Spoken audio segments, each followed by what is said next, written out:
Salut à tous, Kwame Sport. J'espère que vous allez bien, peu importe l'heure et l'endroit où vous regardez cette vidéo. Avant de commencer, cliquez sur like, abonnez-vous et activez la cloche de façon à être tenu au courant quand je posterai de nouvelles vidéos. Vous savez, être un boxeur en haut de la pyramide, c'est pas facile. C'est vraiment pas facile parce que vous êtes forcé plus ou moins d'affronter tout le monde, les plus forts, les meilleurs. Il n'y a pas le choix. Et quand vous ne le faites pas, vous êtes critiqué. Et quand vous le faites et que vous avez un combat difficile, les gens commencent à se poser des questions sur vous. Comme par exemple, Floyd Mayweather. Floyd Mayweather, vous regardez son CV, beaucoup de gens diront que oui, il a affronté les meilleurs, mais pas nécessairement au meilleur moment de la carrière, de leur carrière à eux. Canelo. Les gens, malheureusement, ne retiendront uniquement qu'il a esquivé Benavidez. Beaucoup de gens diront ça à la fin. Oui, mais il a esquivé Benavidez. En soi, ce qui n'est pas faux. Mais voilà, il a accompli tellement de choses qu'on ne peut pas réduire sa carrière juste à un combat. Parce que une fois, admettons qu'ils prennent Benavidez demain, il y aura quelqu'un d'autre derrière. À moins qu'il parte à la retraite, bien sûr, mais théoriquement, il y aura quelqu'un d'autre derrière, et encore quelqu'un, et encore quelqu'un. Mais il y en a d'autres pour qui, je ne vais pas dire que c'est normal, mais qu'on trouve toujours des excuses. Comme là, par exemple, Tank Davis. Alors, c'est une rumeur pour l'instant, il n'y a rien de sûr. Mais, normalement, depuis que Shakur Stevenson n'est plus chez Top Rank, qu'il est libre, qu'il a fait son dernier combat, apparemment, lui et Tank Davis négociaient pour un futur combat qui aurait dû avoir lieu au mois de novembre prochain. Le 2 novembre, il me semble, un truc comme ça. Mais finalement, ça s'est pas fait, on ne sait pas pourquoi exactement. Mais, de l'autre côté, on a Stevenson qui, lui, s'est dit, bon, je ne vais pas attendre pendant 100 ans qu'il se décide ou pas. C'est exactement ce qu'il a dit dans ses tweets, regardez si vous voulez. Il a clairement dit, je ne vais pas attendre qu'il se décide ou pas de me combattre, je vais aller combattre quelqu'un d'autre. Et c'est pour ça que le 12 octobre prochain, dans la sous-carte du combat entre Beterbiev et Bivol, combat pour toutes les ceintures en light heavyweight, le co-main event sera Shakur Stevenson contre Joe Cordina. Lui aussi d'ailleurs il est critiqué. Pourquoi? Parce que Joe Cordina est un combattant qui sort d'une défaite et qui monte de catégorie. Alors qu'il y avait William Zepeda qui aurait pu le combattre. Parce que clairement Golden Boy a essayé de faire en sorte qu'il y ait un combat entre entre William Zepeda et Shakur Stevenson. Mais pour en revenir à Tank, lui de son côté, apparemment, c'est qu'une rumeur pour l'instant, c'est rien de concret. Mais apparemment, Tank Davis sera en négociation avec José Valenzuela. José Valenzuela est l'actuel champion WBA de la catégorie super lightweight. Il a gagné sa ceinture en battant Pitbull Cruz sur la carte de Terence Crawford contre Madrimov. Combat qu'il a gagné par décision partagée. Désormais, c'est lui le champion. Et apparemment, il négocierait avec Tank Davis pour un combat le 2 novembre, enfin au mois de novembre en tout cas. Je n'ai pas la date exacte, mais normalement, ça devrait être au mois de novembre. Et maintenant, voici le problème qu'il y a. C'est que, d'accord, il va monter. En théorie, ça peut paraître comme un exploit. D'accord? Parce que c'est vrai que Tank Davis n'est pas le plus costaud ni le plus grand, etc. Même s'il connaît très fort. Arrivant en 140, il n'est clairement plus à son avantage. Appelons un chat un chat. Il est clairement plus à son avantage. Maintenant, il n'est pas monté pour Devin Haney. Et pourtant, Devin Haney voulait, il a collard plein de fois, etc. Il n'a jamais pu avoir de négociation entre les deux, ni même rien. Il ne voulait rien savoir. Il n'est pas monté pour lui. Quand il est monté en 140 pour Mario Barrios, il lui a mis un catchweight.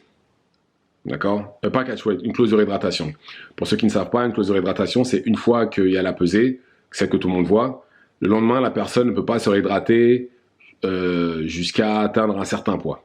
Il y a une limite à ça. Et ça affecte beaucoup de combattants. Ça affecte beaucoup de combattants. Ceux qui ont l'habitude de se réhydrater, on va dire, je sais pas, vous êtes un super lightweight, et d'ailleurs c'est beaucoup le cas. Il y en a qui se réhydratent jusqu'à faire le poids d'un middleweight quasiment. Et je pense que ça devait être sûrement le cas de Mario Barrios. D'ailleurs, c'est peut-être pour ça qu'il est même monté en welter. Quand il a pris Ryan Garcia, il savait très bien qu'il ne pouvait plus atteindre la limite en 135. Alors lui, il a mis un catch weight, il a rajouté, allez, un pound, je ne sais pas à quoi ça correspond en kilos, mais apparemment c'est pas énorme. Et il a mis une clause de réhydratation. Ça veut dire que non seulement il a dû se tuer à l'entraînement pour atteindre la limite, mais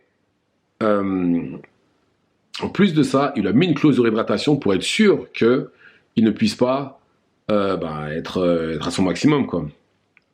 Et d'ailleurs, il a même dit qu'il me semble qu'il était prêt à monter de catégorie pour reprendre Ryan en 140, mais que cette fois-ci, il ne lui mettrait pas de catchweight, bien entendu, mais qu'il serait prêt à le faire avec une clause de réhydratation. Par contre, Valenzuela, non. Alors, ok, d'accord, il va monter, mais ok, il monte pour prendre Valenzuela. C'est bien, je ne dis pas le contraire. Il va sûrement... Après, on va même pas parler de qui gagnerait, qui ferait quoi. Mais voilà, je pense qu'il bat Valenzuela. Valenzuela, très bon combattant. Il sait, comme on l'a vu contre Pitbull Cruz, il sait boxer. Et comme on l'a vu contre Chris Colbert, c'est un bon puncher. Et en plus de ça, il est agressif. Très clairement, il est bon. Il n'est pas exceptionnel, mais il est bon. D'accord? Contre Davis, je ne pense pas qu'il gagnerait. Mais je pense que le combat serait très bien. Mais là, c'est pas le problème. C'est que tous ceux qui défendent Tank Davis à chaque fois et qui enfoncent Canelo par la même occasion et les autres, c'est quoi l'excuse cette fois? C'est quoi l'excuse? Puisque on s'attendait tous, mais absolument tous, à ce que ce soit Stevenson le prochain. Stevenson n'est plus chez Top Rank, il n'y a plus l'excuse du promoteur ou du diffuseur. Ça, faut oublier, il n'y a plus ça. Et en plus, Stevenson était prêt, il l'attendait. Il a call out à la fin de son combat et clairement, il voulait Tank Davis. Il l'a dit, il l'a répété, il le voulait vraiment. Et là, c'est pour ça justement qu'il a pris Joe Cordina. Parce qu'il a dit, ouais, je ne vais pas attendre qu'il se décide de vouloir me combattre ou pas. Et en plus, quand vous regardez les news, on a l'impression que l'équipe de Tank veut vraiment combattre Stevenson, mais je ne sais pas si... On dirait qu'il y a un truc à chaque fois, on dirait qu'ils n'arrivent pas à trouver un accord. Donc bon, je comprends Stevenson hein, de son côté. Par contre, voilà, il y avait aussi apparemment Lomachenko qui devait faire partie qui devait éventuellement combattre Tank Davis, mais Lomachenko, il s'est levé un matin, il a dit non, finalement non, je préfère jouer avec mon fils, c'est mieux. D'un autre côté, on ne peut pas blâmer Lomachenko. Certes, clairement, il esquive Tank, mais voilà, Tank l'a évité pendant 7 ans. Pendant qu'il était dans son prime, Tank voulait rien savoir, sachant que Tank est champion depuis 2017, je crois, ou un truc comme ça. Il aurait pu le combattre. Normalement, en tant que champion, on est censé défendre sa ceinture et unifier. Il ne l'a pas fait. D'ailleurs, il n'a même jamais été champion unifié tout court. Voilà. Il avait 7 ans pour le faire. Maintenant qu'il voit que Lomachenko n'est plus le Lomachenko d'il y a même 3-4 ans, ça y est, d'avant la pandémie, on va dire, d'avant la guerre en Ukraine, avant la pandémie, bizarrement, maintenant, il le veut. Mais bon. Donc voilà... C'est pour ça que je trouve que Valenzuela, c'est plus ou moins on va dire la sécurité. Comme ça, il va dire, ouais, mais regardez, je suis monté. Vous pouvez rien me dire, je suis monté. Qu'est-ce qu'il y a? Et ce qui est marrant, c'est qu'avant, tout le monde blâmait Floyd. Oui, c'est Floyd, regardez ce qu'il lui fait faire. Il veut pas qu'il prenne Lomachenko, il veut pas qu'il combatte les meilleurs, il veut pas faire ceci, il veut pas faire cela. Et maintenant, il est plus avec Floyd. Regardez, c'est pareil. C'était pas Floyd le problème, c'était Tank Davis qui voulait pas justement peut-être prendre les meilleurs.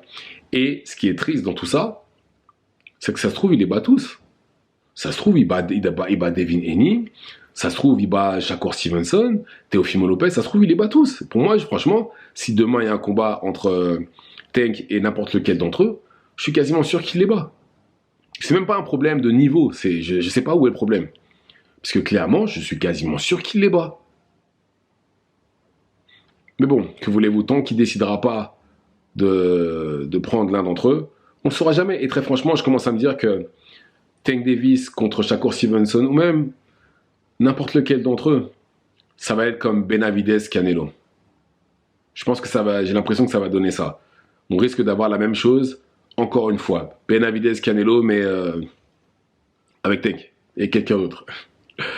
Et c'est dommage, c'est vraiment dommage, puisque là, on a un stade où, grâce à Turki Al-Sheikh, bien encore une fois, j'arrête pas de le dire, hein, mais pour moi, c'est clairement celui qui sauve la boxe, on a enfin les gros combats. Enfin. On a ces combats-là, les combats pour les 4 ceintures, ou les grosses têtes qui se rencontrent enfin. On a enfin ça. Plus personne, justement, ne veut, ne réfléchit comme à l'époque de Floyd, où il fallait être invaincu, il fallait affronter, il fallait prendre le moins de risques possible pour prendre le plus d'argent. Après, d'un côté, voilà, il faut quand même que les combattants s'y retrouvent aussi, ce que je peux comprendre. Mais il y en a, c'est tout le temps ça. Regardez certains CV, c'est que des combattants faibles. C'est que ça. Ou que des combattants dont le niveau, où on savait très bien qu'ils perdraient. On savait que le combattant n'avait pas sa place dans le ring et qu'il prendrait sûrement un KO. Et il y en a plein des experts, il y en a plein des combattants comme ça. Désolé, mais Tank, c'est ça. Tank, j'ai jamais, franchement, je ne parie pas, hein, mais à chaque fois quand je donne mon avis sur les combats de Tank, j'ai jamais parié contre lui. Jamais dit, oui, voilà, il va perdre. Jamais. Jamais. Même contre Frank Martin, je savais qu'il perdrait pas. On le savait tous. Même si Frank Martin, théoriquement, c'est son meilleur combat depuis très longtemps, je savais qu'il perdrait pas. Ou même contre Pitbull Cruz. Les gens voulaient un rematch entre Pitbull Cruz et Tank Davis. Pourquoi faire? Il a outboxé avec une main. Vous pensez vraiment qu'il va perdre avec deux mains contre Pitbull Cruz? Non. Pitbull Cruz est bon, mais très limité. Il fait toujours la même, il attaque tout le monde de la même manière. Non seulement il attaque tout le monde de la même manière, mais il n'est pas très grand et il rentre jamais sans jabber. Il envoie un crochet directement. Oui, ceux qui ne savent pas, le crochet est l'arme la plus dévastatrice chez n'importe quel. Le crochet du bras avant, c'est l'arme la plus dévastatrice chez un boxeur. Mais faut quand même préparer son attaque. Et c'est pas le cas de Pitbull Cruz. Lui, il envoie direct un crochet, on perd pas de temps.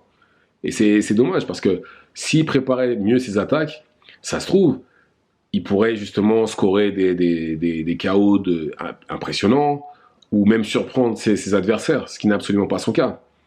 Mais bon, encore une fois, Tank Davis l'a outboxé avec une bonne main parce qu'il s'est cassé la main lors du combat.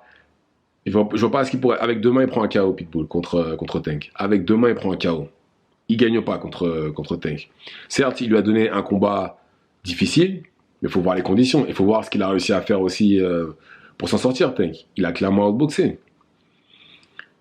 Et je pense que... et en plus, il va prendre la ceinture en 140, il va redescendre directement et il ne remontera plus. Voilà ce qui va se passer. Il va prendre la ceinture à Valenzuela et après, il ne redescendra pas. Il ne remontera plus, pardon. Puis il va la laisser vacante, il va la garder un petit peu, après il va la laisser vacante. Pourquoi? Je pense que la meilleure... Après, bon, oui, Valenzuela est plus populaire, mais ça aurait été bien qu'il prenne quelqu'un comme Berincic, par exemple, qui lui a la ceinture WBO.